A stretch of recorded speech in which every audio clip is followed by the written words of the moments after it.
The elevator doors opened, and the opulent lobby of the Grand Majestic shimmered before me. Crystal chandeliers dripped light, reflecting off the polished marble floor, casting dancing shadows on the polished floor.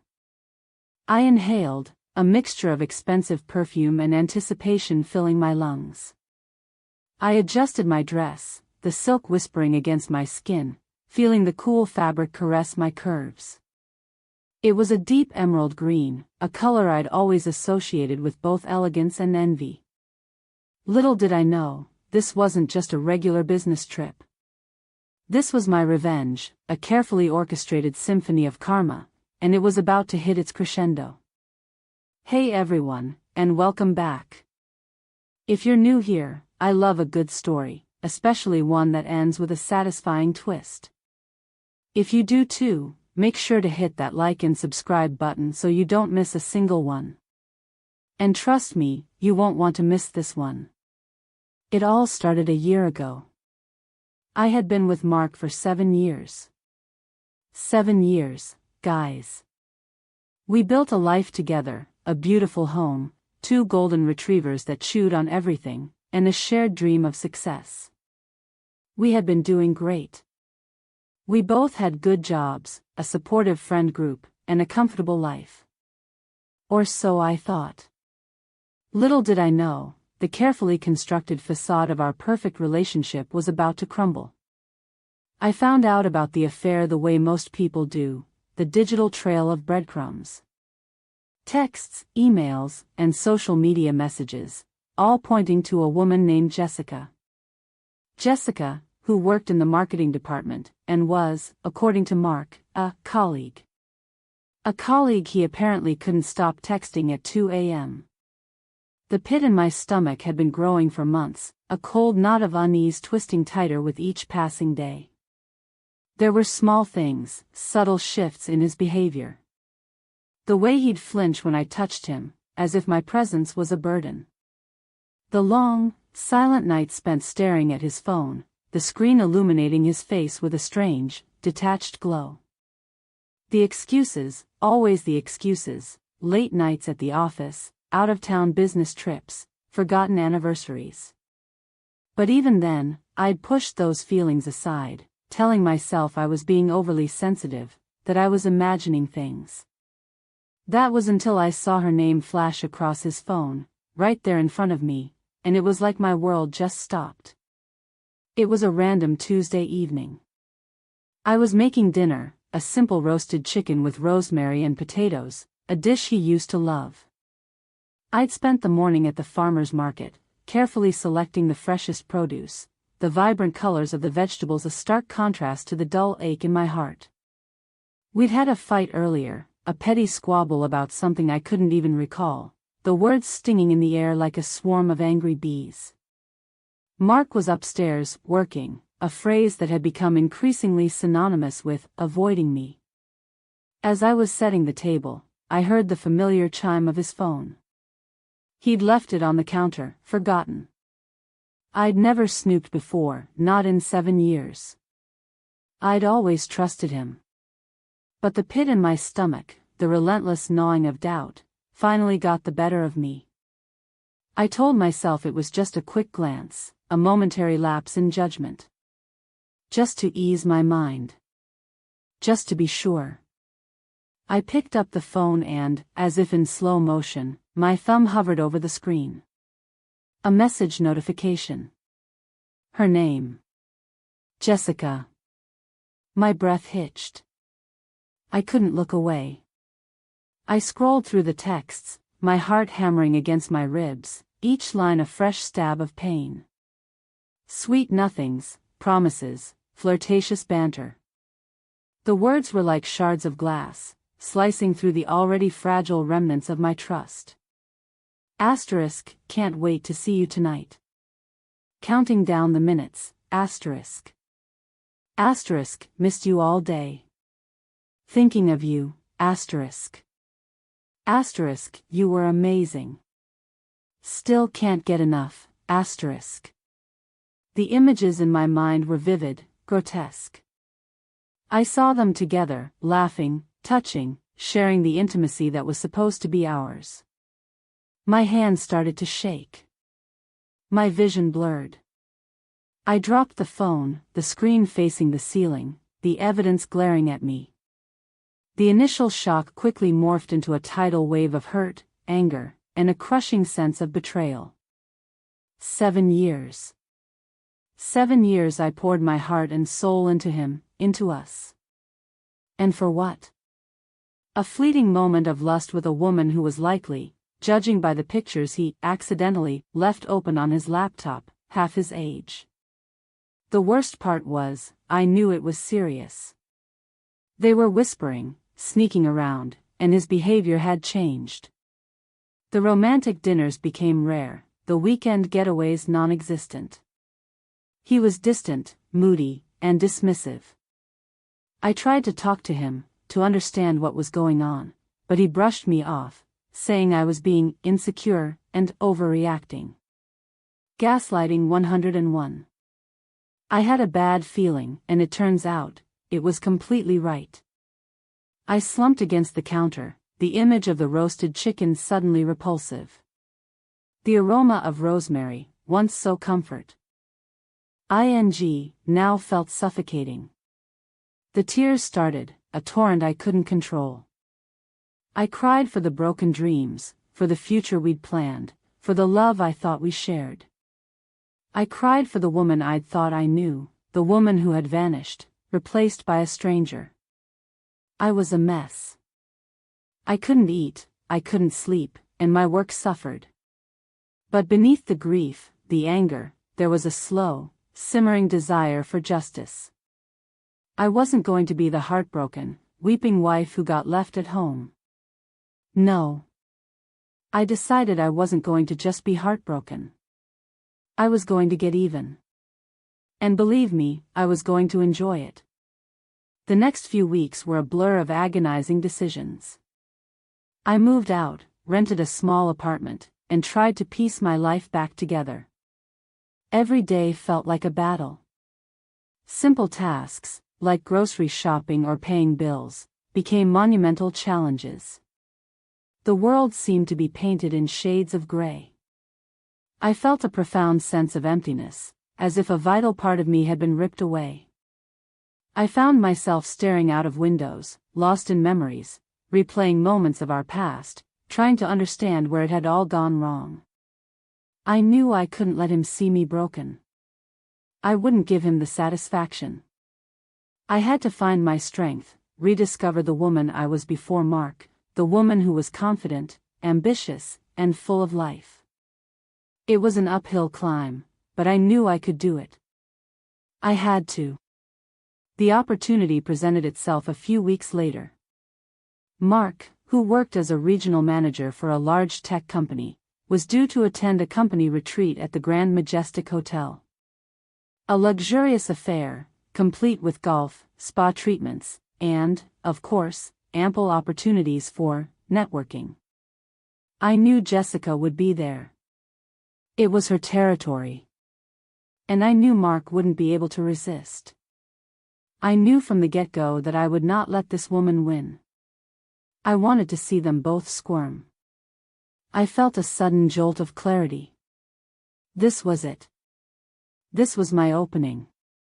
My plan was simple, but brilliant. First, I needed information. I spent days scouring his emails, his phone records, anything I could get my hands on. I became a digital detective, sifting through the detritus of their affair, piecing together the puzzle. It was a painful process, each new discovery like a fresh wound. But I persevered. I had to know the extent of their deception. I discovered their affair wasn't just a fling, it was a full-blown, serious relationship. He was planning to leave me. He was planning to move in with Jessica. And they were going to break the news at this retreat. He thought I was naive, that I wouldn't find out. He thought he could just casually move on. He was about to be very, very wrong. Reading their emails was excruciating. They were filled with promises of a future together, plans for a new life, a life without me. They talked about travel, about starting a family, about building a home. The words were carefully crafted, full of passion and excitement, everything that had been missing from our relationship for months. I also found evidence of his attempts to hide the affair. Deleted messages, hidden phone numbers, credit card statements with suspicious charges. The lies were layered, complex, designed to deceive and manipulate. It confirmed what I had long suspected: he was a master of deception. I had already started crafting my master plan. I had a close friend who was an investigator. For a reasonable fee, she dug up some dirt on Jessica. Turns out, Jessica wasn't exactly the picture of professional conduct. She was, to put it mildly, sleeping her way to the top. But the real goldmine was her financial situation. She had a mountain of debt she was struggling to pay off, and the company was looking into her expense reports. This was the leverage I needed. I couldn't go to the retreat without being noticed, so I needed a friend to help me. I told my friend, Sarah, everything. She was shocked, of course, but supportive. She was the one who suggested I call the company board. And the more I thought about it, the better it seemed. I had everything I needed, and all I needed was a final push. Sarah had been my rock throughout all of this, a loyal confidant, and a source of unwavering support. She listened to my endless rants, dried my tears, and offered practical advice. She helped me navigate the legal complexities of the divorce, gave me the courage to stand up for myself, and reminded me of my worth. I was so grateful to have her. "You're not going to let him get away with this," she'd said to me, her voice firm. "You deserve justice. And trust me, this is going to be a sweet revenge." The next few weeks were a blur of phone calls, emails, and clandestine meetings. I compiled a detailed report, including screenshots of their texts, emails, and even photographs. I also included a summary of Jessica's financial issues and her questionable work ethic. I knew I had to go through the correct channels and not just accuse them of an affair. I also wanted to protect myself from any liability.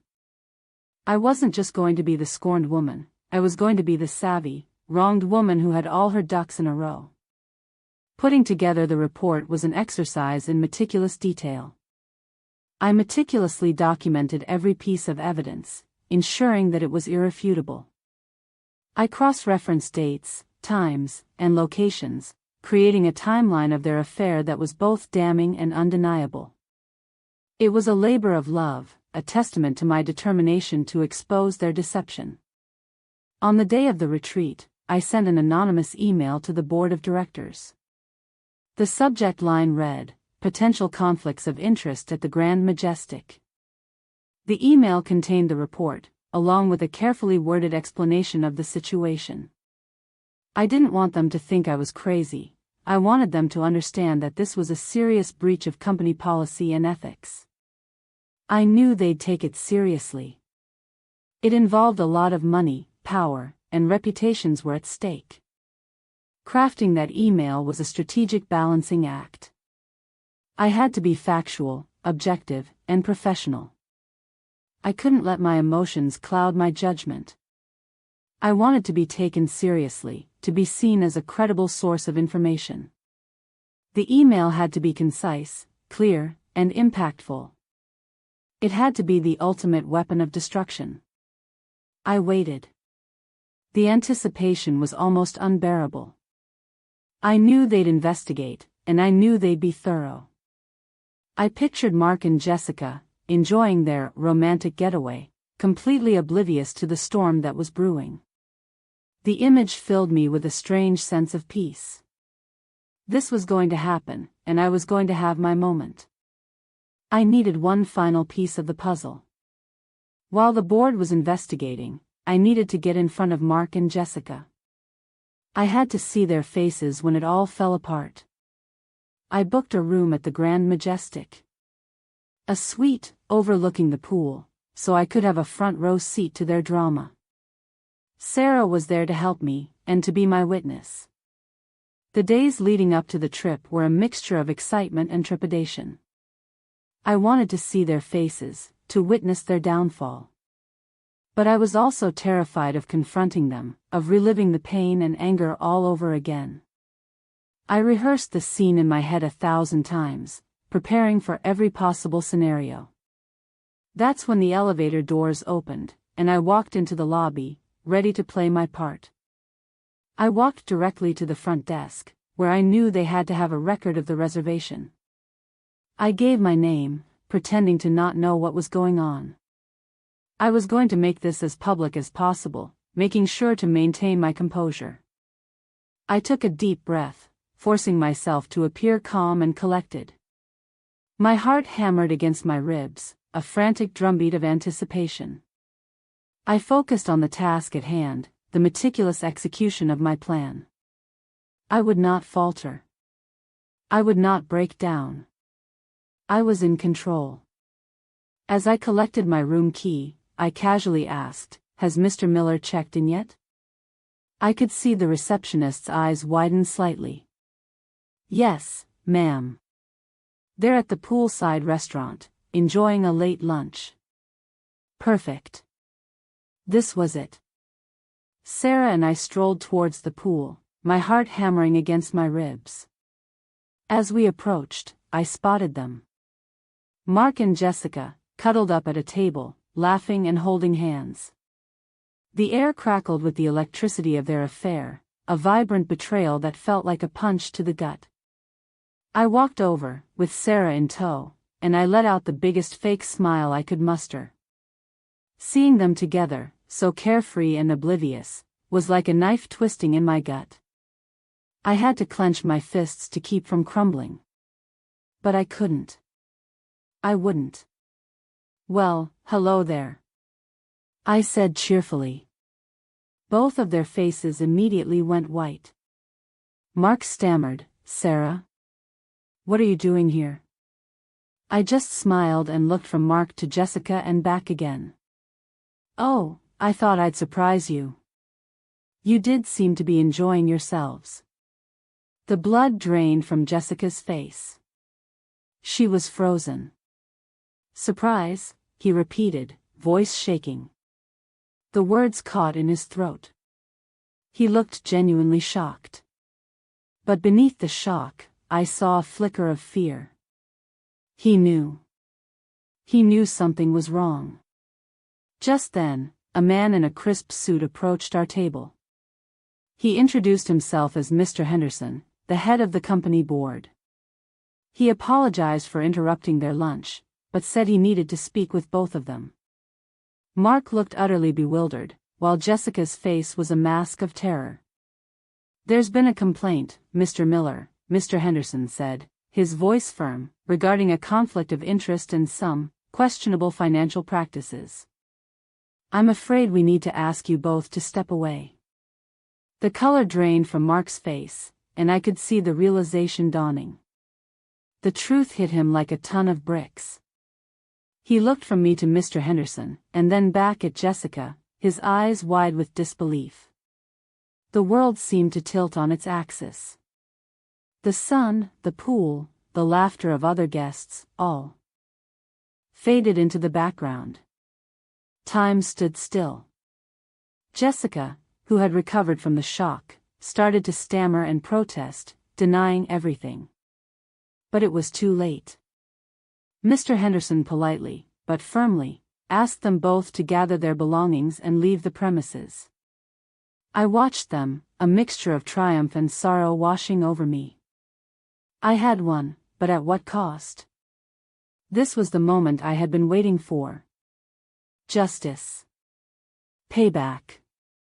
And right in front of my eyes. The scene played out in slow motion. I watched them gather their belongings, their faces etched with a mixture of shame and fear. I wanted to scream, to unleash all the pain and anger that had been bottled up inside me, but I held myself back. I wanted them to suffer, but I also wanted to maintain my composure, to show them that I was stronger than they thought. As they were escorted away, I saw Mark steal a glance at me. His eyes were filled with a mixture of shock, anger, and, I think, a little bit of regret. He knew he had messed up, and that he had messed up badly. Jessica, meanwhile, was a picture of fury, glaring at me as if it were my fault. I simply shrugged, offering a small, pitying smile. The rest of the afternoon was a blur of phone calls and paperwork. I spent the next few hours in my suite, sipping champagne and watching the drama unfold. Sarah kept me company, and we laughed, cried, and replayed the scene a dozen times. It was the most satisfying feeling in the world. I ordered a bottle of my favorite champagne and watched the drama unfold from my balcony. The sun was setting, casting a warm, golden glow over the pool. I felt a sense of peace, a sense of closure. The weight that had been crushing me for months began to lift.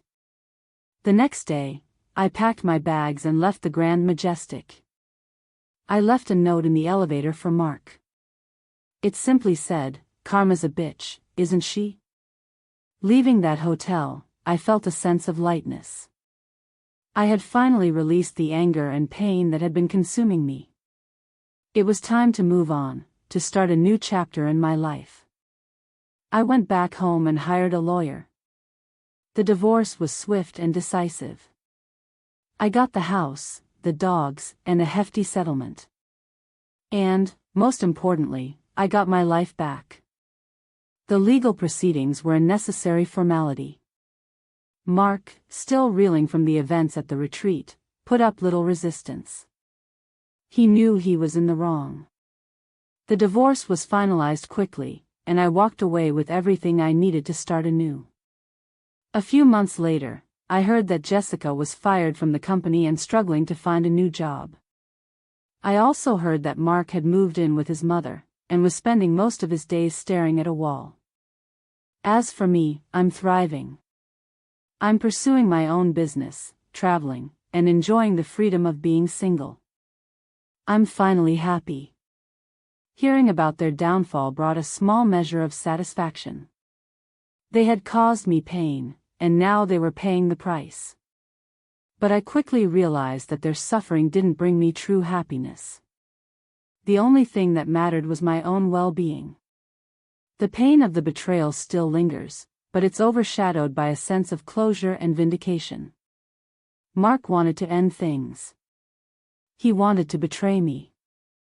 He didn't think I'd ever know. But I did, and now he's the one left picking up the pieces. I've learned a lot from this experience. I've learned the importance of trust, the value of self-respect, and the strength of female friendships. I've also learned that revenge, while momentarily satisfying, isn't the ultimate answer. True healing comes from within, from forgiving yourself, and from building a life you love. So, there you have it. My revenge story. Do you think I did the right thing? Let me know in the comments below. And if you've ever been betrayed, what would you have done? I'm always here for your stories. And remember, if you enjoyed this story, make sure to like and subscribe for more. See you next time.